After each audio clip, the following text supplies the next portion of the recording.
السلام علیکم. Welcome to ask and حاضر channel. I am Raza Naqvi.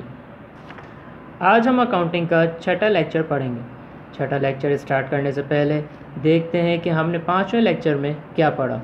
5ویں lecture میں نے جن ٹاپکس کو ڈسکس کیا وہ یہ تھے: transactions, types of transactions, classification of transactions, rules of debit and credit as per the nature of account. اس کا لنک میں نے نیچے ڈسکرپشن میں دے دیا ہے.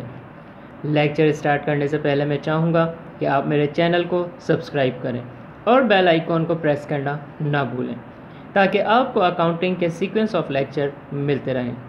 آج جس ٹاپک کو میں ڈسکس کروں گا وہ ہے اسٹینڈرڈس آف اکاؤنٹنگ. سب سے پہلے دیکھتے ہیں what is standard of accounting. Hare company اپنے فائنینشیل اسٹیٹمنٹ تیار کرتی ہے اور وہ کچھ معیارات، اصول اور طریقہ کار کو فالو کرتی ہے. یہ جو اصول، معیارات اور طریقہ کار ہیں انہی کو اسٹینڈرڈ کہا جاتا ہے، اور انہی اسٹینڈرڈس کو دیکھتے ہوئے آڈیٹر کمپنی کا آڈٹ کرتا ہے. میں نے اس لیکچر میں 2 اسٹینڈرڈس کو ڈیفائن کیا ہے. نمبر 1 گیپ اسٹینڈرڈ اور نمبر 2 IFRS. تو آئیے چلتے ہیں. سب سے پہلے دیکھتے ہیں کہ what is GAAP. GAAP stand for general acceptance accounting principles.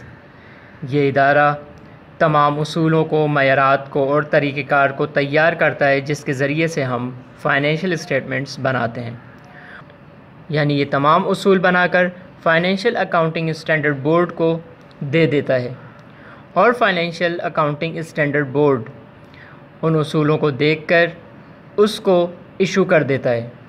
تو پھر اس کے بعد تمام کمپنی جو گیپ کو فالو کرتی ہیں اس کے اصول کے مطابق اپنے فائنینشیل اسٹیٹمنٹس تیار کرتی ہیں. یہ FASB ادارہ ریپلیس ہوا ہے 1973 میں. 1973 سے پہلے اس ادارے کا نام اکاؤنٹنگ پرنسپلز بورڈ تھا. ویسے تو گیپ اسٹینڈرڈ مختلف ممالک میں فالو کیا جاتا ہے، مگر یونائٹڈ اسٹیٹس کے لیے کمپلسری ہے کہ پبلک کمپنیز جتنی ہیں ان کو یہ اسٹینڈرڈ فالو کرنا ہے. اس کے بعد ہم چلتے ہیں سیکنڈ اسٹینڈرڈ کی طرف جو ہے IFRS. IFRS بھی وہی کام کرتا ہے جو کہ گیپ اسٹینڈرڈ کرتا ہے، مگر اس کے اصول، معیارات اور طریقہ کار کچھ مختلف ہوتے ہیں گیپ اسٹینڈرڈ سے.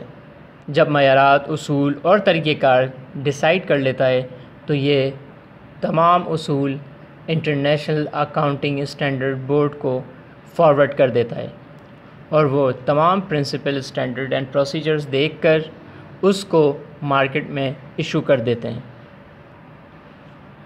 یہ international accounting standard board formed ہوا اپریل 1 2001 کے اندر.